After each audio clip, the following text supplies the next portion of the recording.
Bueno, tengan todos muy buenos días. Hoy será la última clase de este ciclo, ¿verdad? 0122. Con muchos tropiezos, pues lo hemos logrado terminar, gracias a Dios. Bueno, vamos a ver la última clase de este día, de la materia de filosofía de la educación, ¿verdad? Esto es bien importante, que nosotros pues pongamos en práctica algunas indicaciones que se van a dar. De hecho, ahora vamos a ver cómo algunas incidencias metodológicas que hay de parte de la filosofía en algunas áreas de las ciencias sociales que tenemos que comenzar pues a poner en práctica. Así que pues les agradezco mucho que estén presentes, ¿verdad? Ya estamos grabando, hoy tenemos domingo 29 de mayo, último día de mayo y última clase. Así que si no me logro despedir al final, pues ha sido un gusto estar con ustedes, esperando que hayan aprendido un poquito de lo que es la materia de filosofía de la educación, teniendo en cuenta que es una materia que, vamos a decirlo así, no se le da la importancia debida por parte de las autoridades, porque solo tiene 3 unidades valorativas y es de suma importancia en la formación de ustedes, ¿verdad? Ya que la filosofía los indica hacia dónde vamos, qué tipo de alumnos vamos a formar, y por ende qué tipo de ciudadanos vamos a tener. Pero ojalá que en un momento pues se cambie todo. Bueno, también decirles que el próximo domingo tendremos el examen final, ¿verdad? El examen final va a ser a las 10:30 para que no interfiera con otras materias que puedan tener, ¿sí? A las 10:30 hasta las 12, hasta las 12:10 va a estar habilitada en la plataforma para que usted pueda hacer el examen, ¿verdad? Repitiendo, hay que leer bien antes de contestar. Recuerde que un punto, una coma cambia toda la dirección de lo que es pues la oración, y muchas veces lo vamos a perder un poquito en el significado o la respuesta correcta. Bien, otra situación que me lo planteaba la universidad es que hay que estar solvente hasta el mes de junio para poderlos hacer los exámenes finales, ¿verdad? Sí, en las distintas asignaturas. Así que hay que tratar de ponerse al día para que no vayan a tener problemas. A ustedes les van a dar, no sé cómo, si electrónico o qué otra manera, les van a dar como un recibito que está solvente, y eso lo va a tener que subir al WhatsApp, ¿verdad? Para saber yo que ya están solventes de lo que es con el pago de la universidad, ¿verdad? Hay que tratarse de ponerse al día con esto, pues es indispensable en cualquier universidad, pues si hace lo mismo. Muy bien, vamos a iniciar entonces el tema de este día. Desgraciadamente el tiempo es corto y pues es un tema bastante largo. ¿Algún comentario? ¿Alguna situación que quieran decir? Buenos días, Lee. Buenos Por días. el momento quizás no. Perfecto, Kenia, perfecto. Pongamos atención y si hay alguna pregunta, pues con gusto la trataremos de responder en su momento. ¿Sí? Vamos a ver esta presentación, pues la estuve armando estos días para que usted pues pueda comprender cómo la filosofía pues afecta a las distintas áreas del conocimiento. Nosotros llevamos una materia una carrera bien delicada en el sentido de que estar en varias áreas del conocimiento, ¿sí? Y esto implica pues tomar una posición, y esa posición pues tiene que ser la posición correcta. Vamos a ver ahora lo que está aquí, yo le he denominado fortalecimiento de enfoques metodológicos, ¿sí? De enfoques metodológicos que tienen que ver mucho con la asignatura. Vamos a esperar que cargue lo que es la presentación. Esa máquina de repente pone un poco lenta. Muy bien, entonces hay que estar viendo eso. No olvide que la filosofía de la educación pues pretende formar un ser íntegro, un ser que sea capaz de transformar la realidad en la que estamos para vivir mejor, ¿verdad?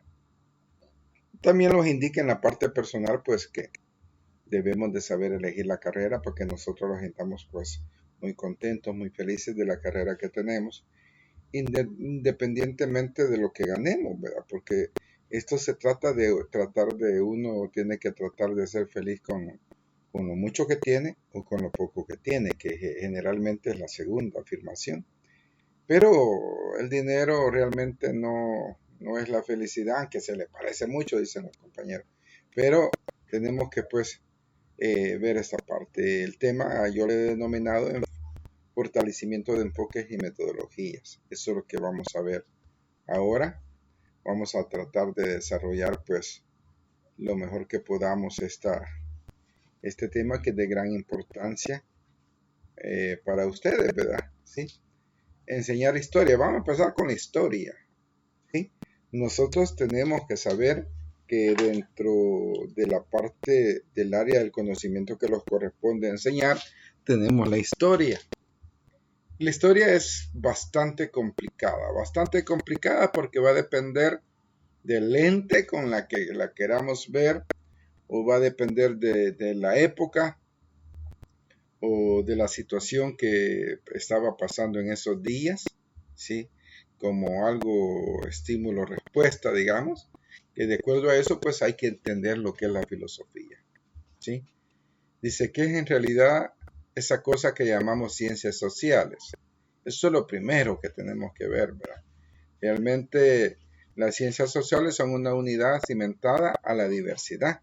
Nosotros tenemos que andar en toda la parte social, igual que los sociólogos, ¿sí?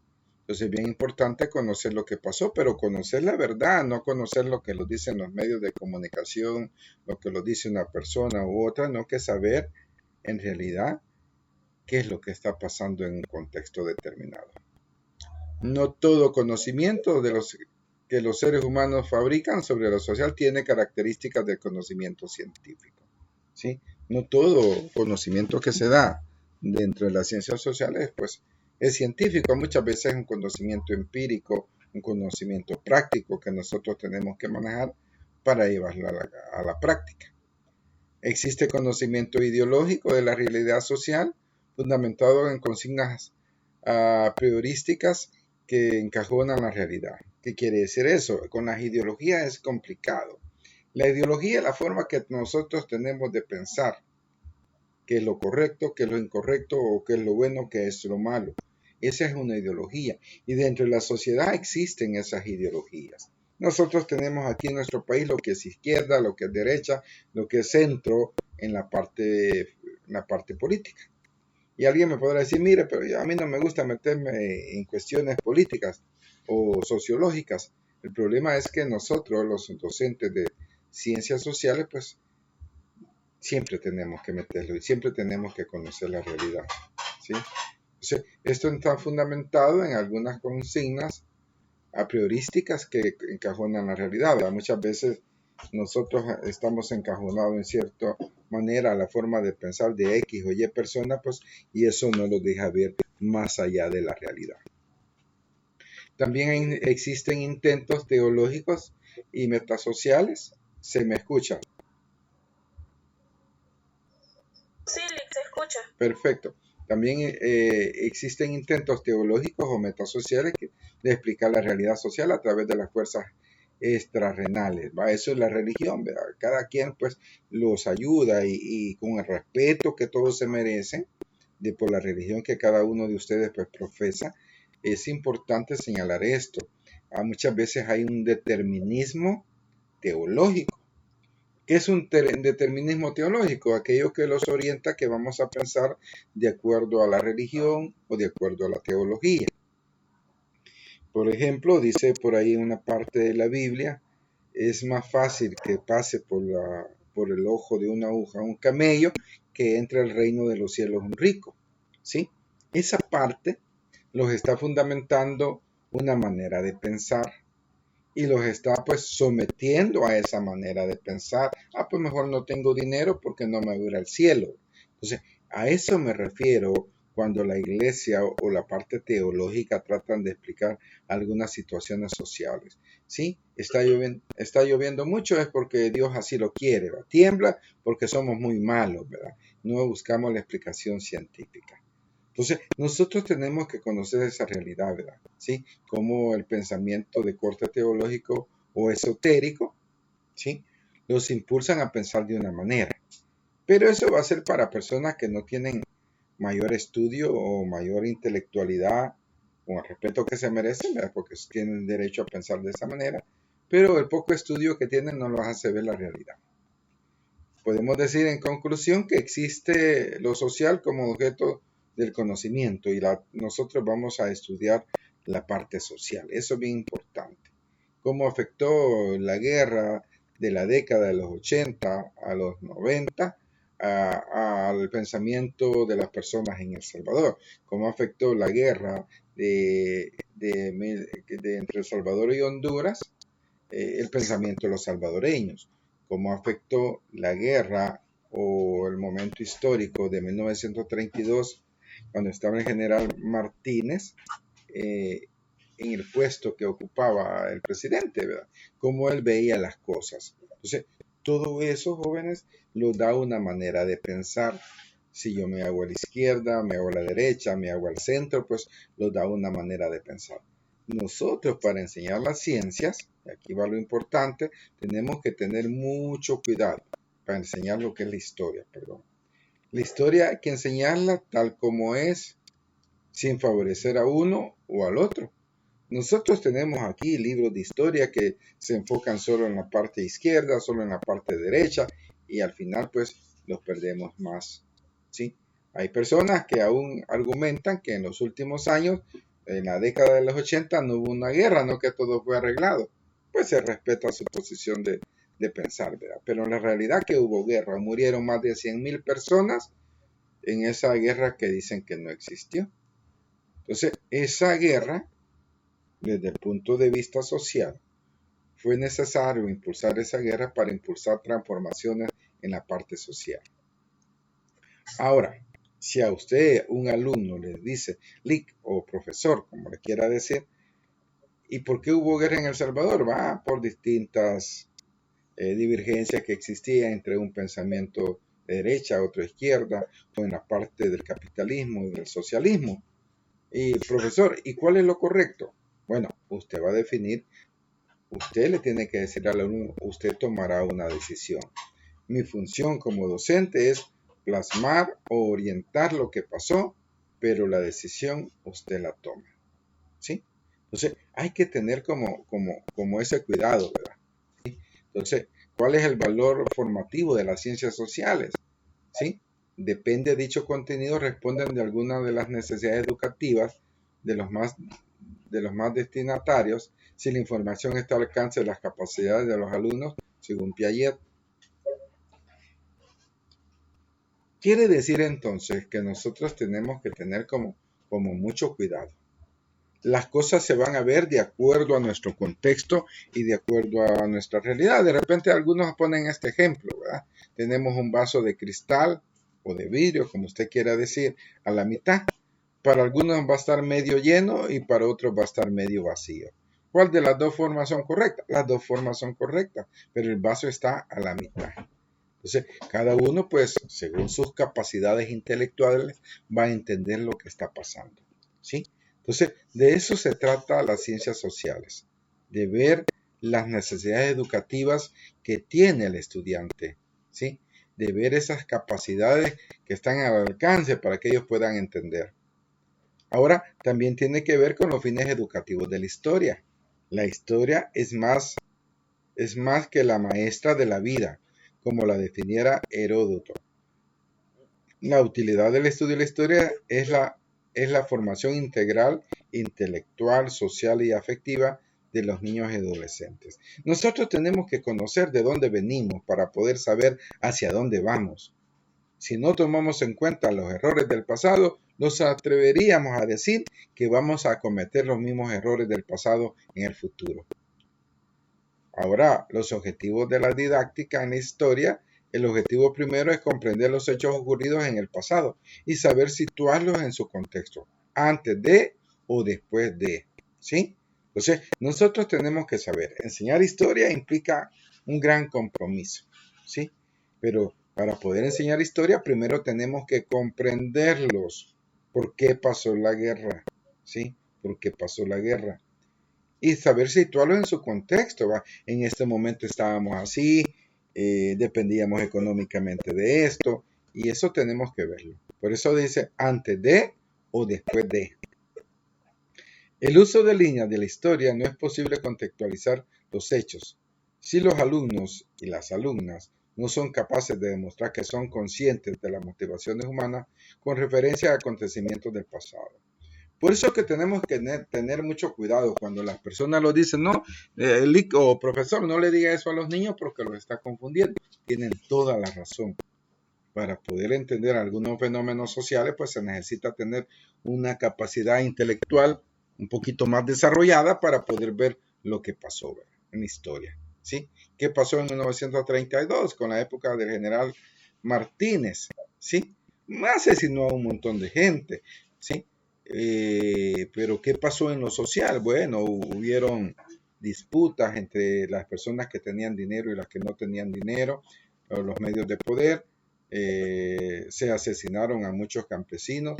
Ahora, ese es un punto de vista, ¿sí? ¿Sí? Pero podríamos decir los héroes de los campesinos que lucharon en ese momento por la libertad del pueblo. Esa es otra forma de ver las cosas. Entonces, cada uno se tiene que visualizar lo que está pasando. Lo voy a poner de ejemplo como ejemplo ilustrativo de lo que está pasando en este momento. Aquí en El Salvador, ¿verdad? Ya vamos sobre el tercer mes del régimen de excepción. Y como no se ha quitado la libertad de pensamiento o la libertad de expresión, todavía sigue vigente, por eso lo vamos a decir. Si no, no se podría decir, ¿sí? ¿Qué está pasando en este momento? Llevamos 3 meses, sobre 3 meses de régimen de excepción. Ya se capturaron a 30,000 personas, ¿sí? De estas 30,000 personas habrá un porcentaje que está libre de culpa, vamos a decir así, que no tiene nada que ver, pero fueron sometidos a prisión por tener amistades, por estar en el momento inoportuno, en un momento determinado. ¿Sí? Esto quedará en la historia, de El Salvador, ¿verdad? 3 meses de régimen de excepción sin estar en guerra, sin estar en calamidad. ¿Sí? Entonces, es una forma de ver las cosas. Pero si usted me dijera, mire, pero el gobierno tiene razón porque tenemos esto y esto, pues yo respeto esa posición. Pero usted tendría que saber qué es lo que en realidad está pasando. ¿Sí? ¿Qué es lo que está pasando? Otros objetivos de la didáctica de la historia, comprender que hay formas muy diversas de adquirir y obtener y evaluar informaciones sobre el pasado. Y eso va a depender de las fuentes que tenemos de investigación, si son fuentes primarias, si son fuentes secundarias. Las fuentes primarias vienen ligadas a las personas que vivieron ese fenómeno. ¿Sí? De hecho, esto va a quedar en la historia, les decía, y en su momento a usted le van a preguntar, mire, ¿qué pasó allá en el año 2022, donde hubo régimen de excepción? Y usted va a decir, ¿verdad? Cuando tenga más edad, ¿qué pasó? Entonces, hay varias formas de adquirir y de obtener esa información. Fuentes primarias y fuentes secundarias. Las primarias son los sujetos que estuvieron directamente que ver con esa situación. Y las fuentes secundarias son todo lo que aparecen en libros o documentos. Hay que ser capaces de transmitir de forma organizada lo que sobre el pasado se ha estudiado o se ha obtenido. ¿Sí? Les decía que uno está obligado a saber qué pasó en la historia para tratar pues de disminuir los problemas que podemos cometer o los errores que podríamos cometer. La enseñanza y el aprendizaje en historia. Hay dificultades para la enseñanza de la historia. La enseñanza de la historia requiere introducirse en el método histórico, la naturaleza de la historia y su enseñanza, método histórico y el proceso de enseñanza-aprendizaje, metodología didáctica, el problema de aprendizaje de la casualidad histórica. ¿Sí? ¿Qué estaba pasando en ese momento cuando sucedió ese fenómeno? ¿Sí? Aquí nosotros tenemos un aproximado ahí van a disculpar, de 300,000 personas que están involucradas con pandillas, de una forma u otra. Se lleva capturado a 30,000 personas en 3 meses. Quiere decir que se han capturado 10,000 por cada mes. ¿Sí? ¿Qué va a pasar? Se van a seguir capturando. ¿Dónde los van a ubicar? Por si ya no caben en las cárceles. Todo eso pues se tiene que ver. ¿Cuál es el problema social que estamos causando en este momento? Y tenemos que ver esa causalidad histórica que estamos viviendo. Entonces, para unos pues está bien, para otros están mal, y cada uno lo ve desde su contexto, desde su propia óptica de ver las cosas. ¿Sí? ¿Alguna pregunta sobre lo que es la parte de historia? ¿Alguna preguntita? ¿Algo que usted quisiera comentar, que quisiera decir, qué es lo que está pasando en este momento? ¿Sí?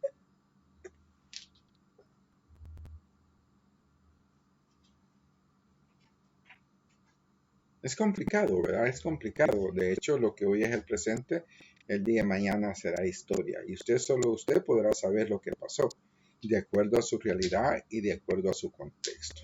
¿Sí? Para alguien que no tiene familiares que son pandilleros o cualquier cosa, está bien, ¿verdad? Para alguien que tiene familiares, había que revisarlo. ¿Sí? Para alguien que fue afectado sin ser ninguna ni otra cosa, también es problema.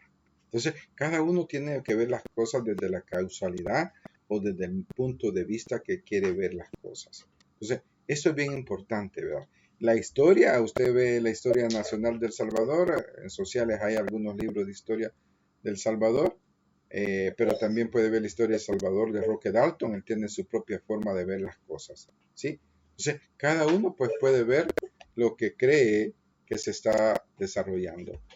Nosotros tenemos que ver esa parte, tenemos que ver cómo podemos desarrollar pues esas capacidades en los estudiantes para que puedan analizar las situaciones que fue desde el punto de vista científico, ¿sí? Entonces nosotros tengamos como ese cuidado, ¿sí? Ese cuidado para tratar pues de ver las cosas como se permitan. Bueno, ya está. Entonces viene otra parte que es importante destacar, ¿sí? La parte de la economía, ¿sí? Usted puede decir, mire, pero estamos en sociales, ¿qué tiene que ver la economía? Pues mucho, porque el sistema económico depende del sistema económico que nosotros tengamos para poder visualizar cómo vamos a hacer las cosas. Por eso es bien importante que también el maestro de las ciencias sociales se introduzca en la parte de la economía, para aprender un modo de pensar y tomar decisiones. Para eso sirve la economía, ¿sí? Y bueno, ya tengo un salario fijo, ya gano tanto, ya me voy a poder casar, me voy a poder acompañar o me voy a poder separar de mis padres para tomar mis propias decisiones. Ahí va la economía, ¿verdad? ¿Sí? Hoy tenemos en El Salvador una moneda, que fluctúa diariamente, como lo es el Bitcoin, y cada uno decide o no invertir. Alguien podría decir, mire, pero el Bitcoin es bueno o el Bitcoin es malo. Depende cómo lo veamos cada uno, ¿sí? Si usted tiene dinero y lo invierte en la mañana y en la tarde lo saca de nuevo porque ya le pareció que ganó lo suficiente o que ya perdió lo suficiente, pues usted va a tomar esa decisión. Pero la decisión es suya, nadie las puede obligar, ¿verdad? Por eso que hay que entender el sistema socialista o el sistema capitalista. Nosotros estamos en un sistema capitalista. De hecho, todos nosotros, lo que hemos estudiado, estamos en un sistema capitalista para mejorar nuestro status quo, dicen los especialistas. ¿Qué quiere decir? Nuestra forma de vida. Y nuestra forma de vida va a implicar también formas de pensar. Entonces hay que tomar decisiones. Para eso sirve la economía. Para entender la sociedad, cómo se mueve la sociedad, para entender los precios de los productos, para poder comprar los productos, ¿sí? De repente, algo sencillo, usted va al mercado y puede comprar $1 de naranjas o $1 de limones. Le van a dar 7 naranjas por el dólar y le van a dar 3 limones por el dólar que va a comprar. La decisión es suya de acuerdo al uso que le vaya a dar. Pero usted, lo más correcto sería mejor comprar la naranja y pues buscar algún sustituto que lo del limón, ¿verdad? para poder entender esa parte. Las plusvalías de las propiedades, ¿verdad? Las propiedades que antes valían, allá por el 2000, valían $8,000, ahora valen $20,000. Subió la plusvalía, subió el precio de las cosas, ¿sí? Entonces nosotros tenemos que entender eso para decirle a los jóvenes o orientar a los futuros estudiantes que tengamos. También la economía nos sirve para comprender asuntos mundiales, ¿sí? Para saber por qué está peleando Ucrania con Rusia. Si al final son intereses económicos los que se tienen. Entonces, casi todas las guerras que ocurren pasan por asuntos económicos, por intereses económicos. Entonces, la economía pues nos sirve para eso. Dentro de la economía tenemos la microeconomía y la macroeconomía. Entonces, la microeconomía estudia las fuerzas de las competencias y de los monopolios que actúan a través de la oferta y la demanda.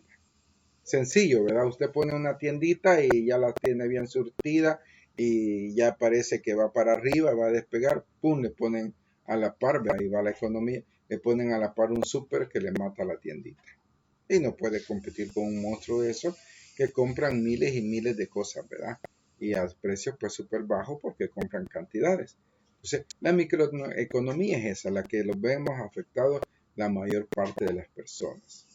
Como dice, estudia la fuerza de las competencias y de los monopolios que actúan a través de la oferta y la demanda. Son los agentes económicos que influyen en la delimitación de la producción de bienes y servicios y de sus precios, la industria, la familia, la empresa, el consumidor. Ahí estamos nosotros en la microeconomía. Ahora, la macroeconomía, la rama de la economía que estudia el comportamiento económico de los agregados de consumo, ahorro, inversión, producción, ingresos a escala nacional, ¿verdad? Los bancos, los grandes monopolios de almacenes, ¿verdad? Ahí tenemos pues esos supermercados que son grandísimos, ¿sí? Que usted llega y pues ni se ve en el supermercado, ¿va? Y usted dice, qué barato está eso, claro, si compran por miles y miles de productos, ¿verdad? Y pues pueden darlo a más bajo precio. Entonces hay que entender eso, ¿verdad? Hay que entender eso, que si, por ejemplo, tenemos la fábrica de zapatos Nike de fila y tenemos la parte de los zapatos que se producen a nivel nacional en talleres artesanales. ¿Cuál va a comprar? Bueno, mi sugerencia sería que usted compre lo que usted pueda comprar, ¿sí? Si tiene poco dinero, pues compre lo que aquí se fabrica. Hay zapatos muy bonitos que aquí se fabrican. Ahora, si quiere, disculpen la palabra, plantear con fila, con otros tipos de zapatos, pues compre de marca. Muchas veces les va a durar lo mismo o menos, pero como muchos de nosotros estamos acostumbrados a vivir de marca, ¿verdad? Entonces, usted toma la decisión. ¿Cuál es el objeto de estudio de la economía? Bueno, el problema económico, ¿sí?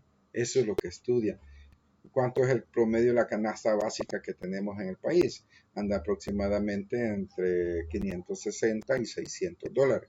¿Qué significa eso? Que esa es la cantidad mínima que debíamos de tener ingresos para poderle dar o generar ingresos o poder generar pues las ganancias para poder satisfacer nuestras necesidades. Nosotros tendríamos que desayunar, almorzar y cenar y alguna merienda en medio de esos periodos. Pero muchas veces no alcanza, necesitaríamos tener una casa, un vehículo o varios vehículos de acuerdo a la condición de cada uno. Entonces, eso estudia la economía. Es el esfuerzo que realiza el hombre para satisfacer sus necesidades ilimitadas y en constante crecimiento. ¿Sí? Ahí van a faltar dos limitadas de crecimiento. ¿Qué significa eso? El ser humano se va adaptando. Según lo que usted gana, así gasta. Entre más gana, más gasta. ¿Le va a alcanzar? Jamás le va a alcanzar. Siempre va a tener necesidades, porque el ser humano va creando sus propias necesidades de acuerdo al contexto y de acuerdo a su realidad, con recursos escasos y de distintos usos, ¿verdad? Cada quien pues va a satisfacer sus propias necesidades. Pero el ser humano, como les digo, entre más gana, más quiere, y entre más gana, más necesidades va a tener. Así somos los seres humanos, demostrado por los sociólogos. El sistema económico pues tiene una estructura, ¿sí? Y la estructura económica se basa en las necesidades humanas, ¿sí? ¿sí? Pueden ser biológicas, psíquicas o culturales. No, yo necesito comer pan blanco, yo pan moreno, yo pan integral, yo necesito azúcar refinada, yo azúcar sulfitada, yo azúcar morena, yo azúcar sin calorías. Cada quien tiene sus propias necesidades. Necesito una camisa que puede ir desde los $2 hasta los $120, según sea su capacidad de compra. Entonces, todas esas necesidades son biológicas, psíquicas y culturales. Ahora veamos la estructura económica, el problema económico. ¿Okay? ¿Cuánto y para quién producir? ¿Sí? Nosotros, pues muchas veces no nos interesa qué estamos haciendo, me interesa cuánto voy a ganar. ¿Sí? De acuerdo a lo que yo voy a ganar, pues voy a vender mi fuerza de trabajo. Ayer teníamos una discusión con compañeros de la universidad sobre la parte axiológica, ¿verdad? Los valores. Si yo, docente, voy a pedir trabajo en una escuela católica, pues me voy a someter a lo que diga el colegio, si tengo necesidad del trabajo, que es católica. Si yo me voy a meter católico, me voy a meter en una escuela evangélica, me tengo que someter a lo que la escuela evangélica diga, porque ella me está pagando, ¿sí? Y alguien decía, no, es que si usted se va a someter y no quiere someterse, pues renuncia. Claro, eso es lo correcto, no acepte el trabajo. Pero como tenemos necesidades, pues hay que someterlos un poquito. Actividad económica, cómo producimos, cómo cambiamos nuestra fuerza laboral, cómo distribuimos nuestros bienes de consumo, ¿sí? Y como les decía, mire, yo solo en el súper compro, muy bien. Yo voy al mercado, ahí son las cosas más baratas, muy bien. Hay cosas que son baratas en el súper y son caras en el mercado. Hay cosas que son caras en el mercado y son baratas en el súper. Usted tiene que ver ese juego para poderse definir. Hay cosas que las va a comprar en el súper y otras que las va a comprar en el mercado. Factores productivos. Bueno, nosotros estamos dejando de ser una nación netamente agrícola y los estamos industrializando. Poco a poco los estamos industrializando. De hecho, si trabajamos la tierra, vemos los insumos agrícolas están por las nubes, ¿sí? El abono que costaba $15 hoy cuesta 45, $50. La fórmula que antes valía que $20, ahora cuesta 40, $45. Los fertilizantes, los pesticidas y los herbicidas, todo está más caro. Entonces la gente dice, mejor ya no voy a sembrar, todo está muy caro. Porque el que siembra quiere vender sus productos a buen precio y el que compra quiere comprar los productos a buen precio. Eso es relativo. Entonces nosotros tenemos que ver cómo hacemos para que nuestro campesino siga produciendo y que las cosas van a cambiar de precio, ¿sí? Depende de esa capacidad que tenga de sembra. Depende de ese trabajo que usted venda su fuerza de trabajo, ¿sí? Y depende del capital donde se esté manejando. Así tenemos que ver las cosas. Es el sistema económico. Ahora viene otra parte, la antropología, ¿sí?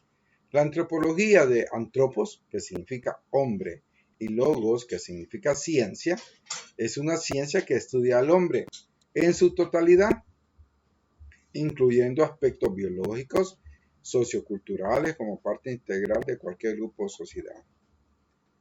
Si nosotros queremos saber hacia dónde vamos, pues tenemos que saber de dónde venimos, igual que la historia, ¿sí?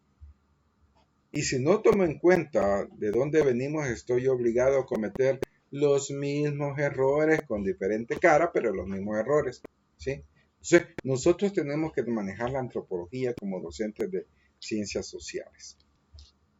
¿Cómo se clasifica la antropología? Bueno, física o biológica, sociocultural y aplicada, ¿sí?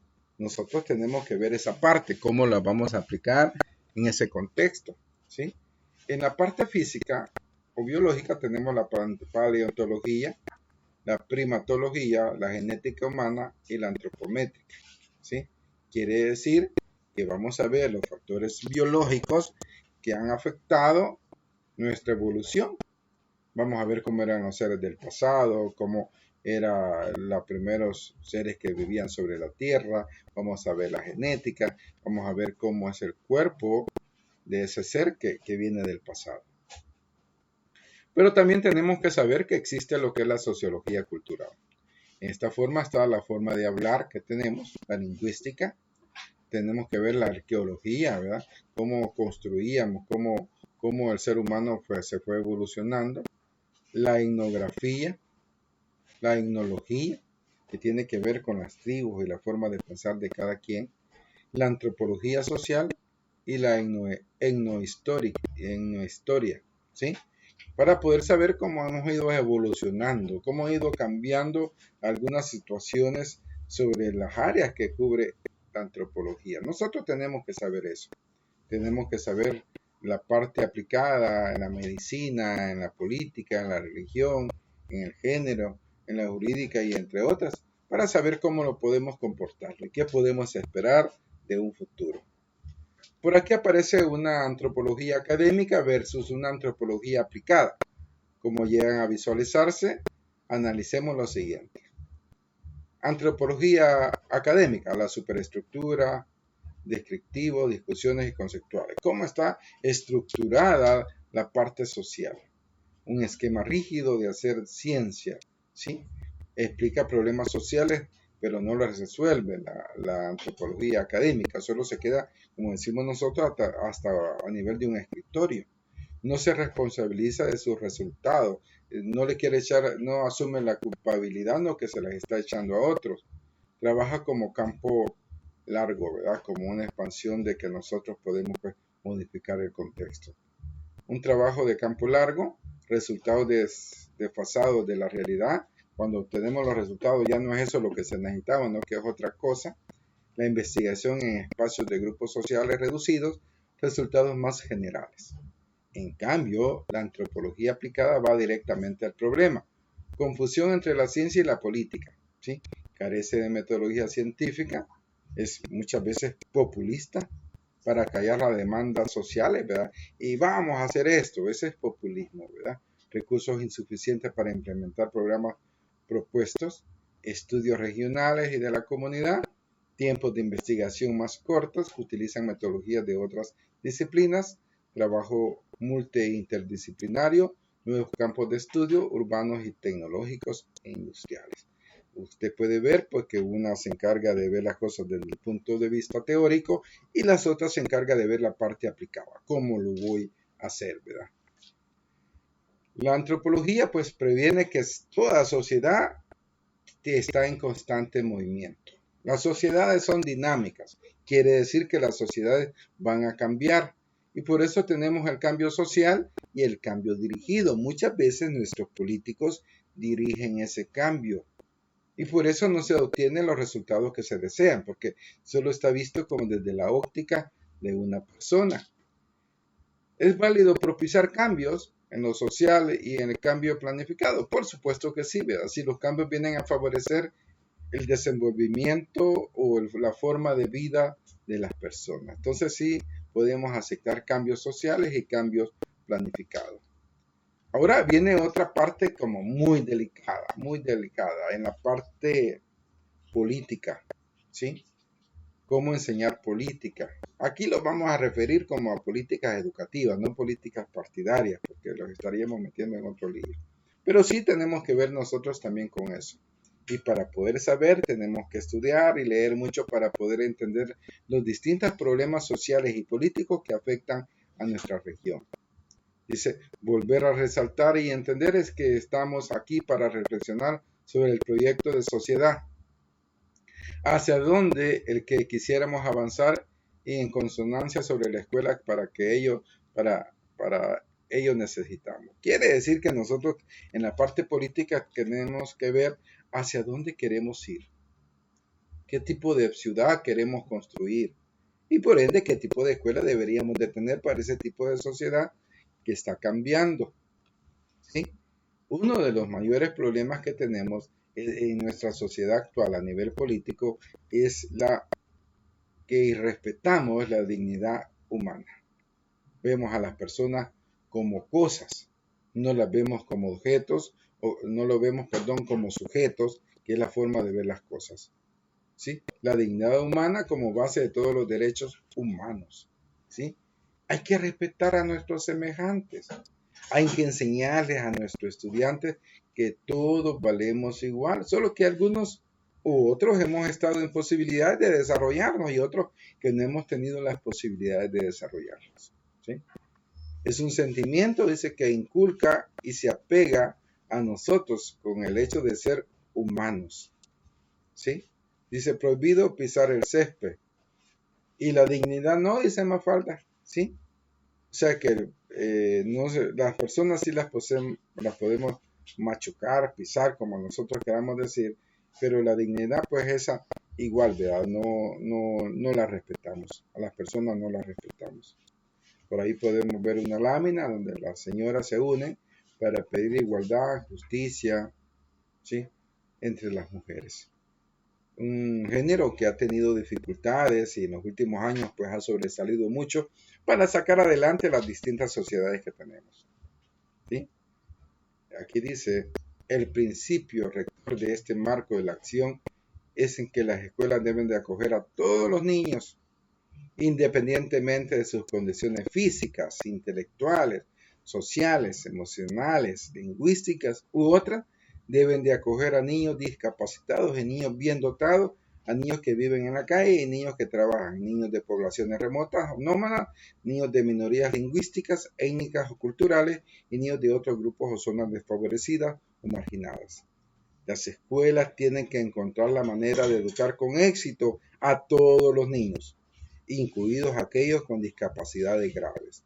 Y esto lo dijo la UNESCO en 1994, página 59, en el informe final Carencia Mundial sobre Necesidades Educativas Especiales y Acceso a la Calidad. ¿Sí? ¿Qué quiere decir eso? Que nosotros en la escuela tenemos que tener la política de ver a los niños de la misma manera, a todos. ¿Sí?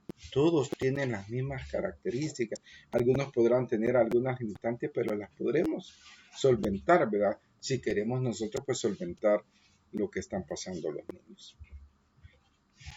Luego aparece la sociología de la educación, también importante. Tenemos que saber de sociología, tenemos que ser sociólogos. Y de hecho nuestra carrera pues se apega mucho a esa realidad. Algunas interrogantes que se plantean los sociólogos de la educación, como las ideas externas y las organizaciones afectan de manera que enseñamos a nuestros estudiantes. Y esto es una realidad. Cómo el sistema político afecta la calidad de educación que nosotros tenemos en nuestras escuelas o en nuestras universidades. ¿Sí? Cómo la raza o la clase social, el género afectan las experiencias escolares de los estudiantes. ¿Sí? Nosotros tenemos que pensar todo eso pues, y buscar la solución para salir adelante, para que exista algo que se llama calidad de educación. ¿Cómo se construye y se relaciona el conocimiento que enseñamos a nuestros estudiantes? Nosotros tenemos que construir los conocimientos sobre la base de una realidad, sobre un contexto determinado, y tenemos que modelar cómo se utiliza. ¿De qué manera las relaciones informales y las expectativas afectan el aprendizaje estudiantil y las experiencias escolares? ¿Sí? Todo lo que pasa en la calle afecta nuestra calidad de enseñanza y por ende nuestra calidad de aprendizaje. Todo lo que pasa, hasta los resultados de fútbol. Cómo la organización física de la escuela afecta el aprendizaje de las relaciones interpersonales dentro de la escuela. Quiere decir que la misma infraestructura afecta el aprendizaje de los niños. ¿A qué altura está el techo? ¿Está a 2 metros? ¿Está a 3 metros? ¿Está a 4 metros? ¿Hay buena iluminación? ¿Hay buena ventilación? Todo eso afecta la calidad de aprendizaje que tienen los estudiantes. Valentín y Spey afirman que el análisis sociológico provee un entendimiento más profundo de las formas y propósitos de la educación en una sociedad. La educación constituye el componente estructural más importante de cualquier sociedad. En cualquier sociedad del mundo, en cualquier país del mundo, cuando un gobierno cambia, lo primero que asegura es educación, porque ahí está la base de la sociedad. Ahí está cómo se le está enseñando a pensar al alumno, para que se defina qué tipo de profesional, qué tipo de obrero va a ser al final. Y ahí está todo, ¿verdad? Ahí está el secreto. La sociología de la educación enfoca en la institución y la educación en sus estructuras, procesos y patrones de interrelación dentro de ella. Estos aspectos varían mucho de la sociedad en sociedad. La sociedad y educación son interdependientes y los cambios en una se reflejan en la otra. Lo que nosotros estamos haciendo en la escuela pues se va a reflejar en la sociedad y lo que la sociedad hace se refleja dentro de la escuela. Eso es una realidad.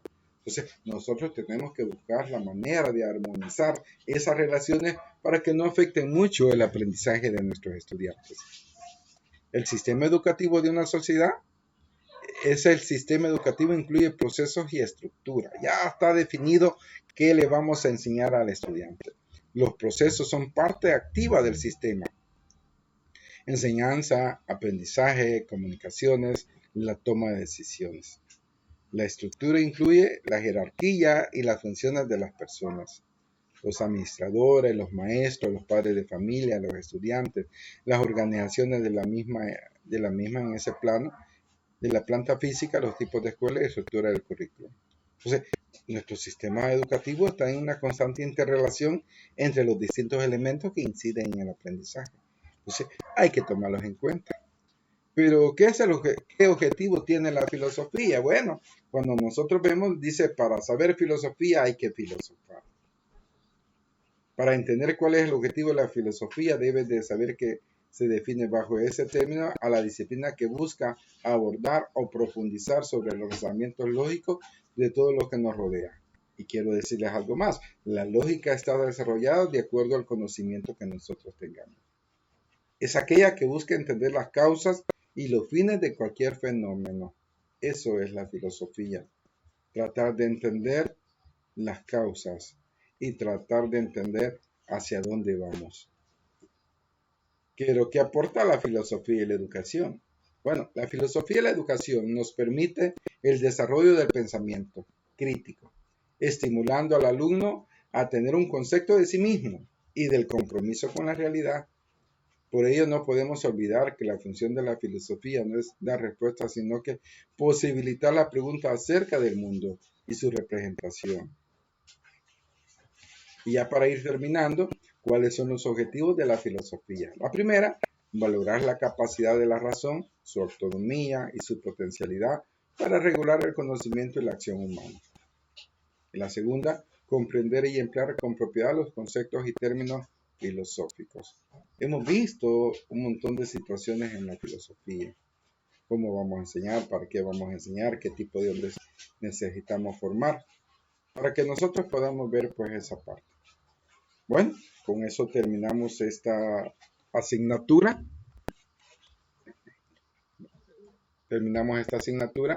Esperaría yo que tengan algunas preguntas, ¿sí? Unas preguntas sobre esto. Sí. Bueno, y pues lo mejor de caso es reflexionar qué es lo que vamos a hacer, ¿verdad? Hacia dónde vamos y cómo nosotros vamos a orientar ese proceso. Recuerde que el problema de la educación o de la enseñanza es que estamos trabajando con personas, ¿sí? Y las personas aprendemos. Las personas no somos máquinas que los van a poner un chip y ya todo lo vamos a repetir. Las personas pensamos, las personas sentimos, las personas actuamos, ¿sí? Así que con esta materia, pues he querido pues que ustedes visualicen qué tipo de alumnos estamos formando, qué tipo de resultados vamos a obtener en un futuro, cómo voy a tener estudiantes, cómo van a transformar la realidad. Acuérdense que en este momentito yo estoy aquí frente a ustedes. El día de mañana cualquiera de ustedes podrá estar al frente de los alumnos orientando este proceso. Y es parte de la vida, es parte de la dialéctica de la vida, ¿sí? Entonces nosotros tenemos que ver esa parte, cómo lo vamos a desarrollar, ¿verdad? Y cómo lo vamos a entender para desarrollar pues en nuestro país y llegar a algo que se llama calidad educativa. Y la calidad educativa solo va a depender del esfuerzo que usted haga para que sus estudiantes estén bien preparados para poderse enfrentar a situaciones del futuro. A eso se trata. Muy bien, yo termino mi parte académica con esto, con ustedes, sin antes pues no dejar de recordarles que el próximo domingo tendremos el examen final a las 10:30 de la mañana, de 10:30 a 12:10 va a estar habilitado el examen. Trate de responder tranquilo, ¿verdad? Despacio, lo que yo quiero ver, lo que han aprendido, ¿sí? y usted también, ¿verdad? Porque acuérdese que al salir de la universidad, usted se va al campo, se va a trabajar. Ya no hay cuestión de voy a ir a aprender, no, no, ya no. Usted tiene que llegar con el conocimiento necesario. Así que es bien importante que usted valore esto, recordarle que dice la universidad que hay que estar solvente para poder realizar los exámenes finales. Solvente con el mes de junio, ¿verdad? Así que pues les queda por ahí la tarea de a partir de estos días, ¿verdad? Ponerse al día. Y si alguien no se pudiera poner al día, pues llegue a la coordinación financiera y hable su caso. Hablando se resuelven las cosas, ¿verdad? Pero no deje de hacer el examen, ¿verdad? Porque después es más complicado. Así que yo pues espero haber satisfecho sus expectativas sobre la materia y que ustedes pues pongan en práctica todo lo que ustedes pues han aprendido en las diferentes materias, ¿verdad? Y que esto cada día los vuelva más humanos, que es lo que se persigue. Que los seres humanos seamos más humanos, que ya no estemos viendo eh, como dicen los países avanzados, ¿va? Porque lo ven como nosotros como países en vía de desarrollo y ellos están en guerra, Ucrania, Rusia, que se supone que son potencias, todavía están llegando a la barbarie para poder llegar a algún arreglo, ¿va? ¿Y qué son lo que está afectando eso? Intereses, ¿verdad? Intereses políticos, intereses económicos que están afectando a esos países. Bueno, yo termino con esto, no sé si alguien quisiera pues decir algunas palabras. Yo me despido de ustedes. Fue un gusto estar con ustedes, con cada uno de ustedes. Tienen un potencial pues muy alto. Desarróllenlo, sigan adelante y si hay alguna situación que les pueda responder, pues con gusto. Soy todo oídos.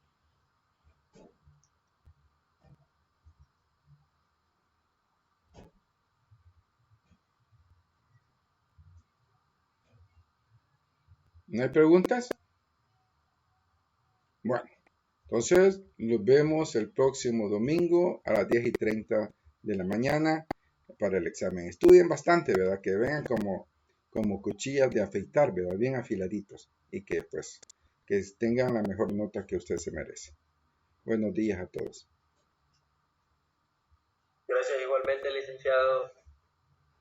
Gracias, Marvin.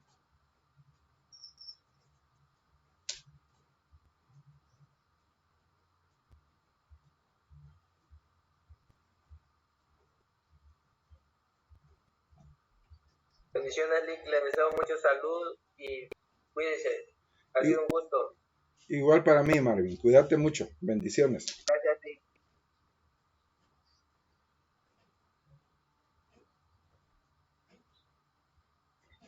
Buenos días, licenciado. Buenos días, Yemi. Quería disculparme que me conecté tarde, pero viera que nos costó conectarnos, no sé por qué, quizás porque aquí estaba lloviznando. Es por eso, no te preocupes. Sí. Bueno. Ajá, y también sí, le queríamos decir, licenciado, con respecto al cuestionario de esta semana, Ajá. sería de enviarlo también, ¿verdad? No, ya no me lo envíen. Vamos a llegar hasta ahí con lo que el esfuerzo que hicieron. Yo les agradezco mucho y desgraciadamente pues llegaron casi al final, ¿verdad? Ya era difícil cambiar la programación.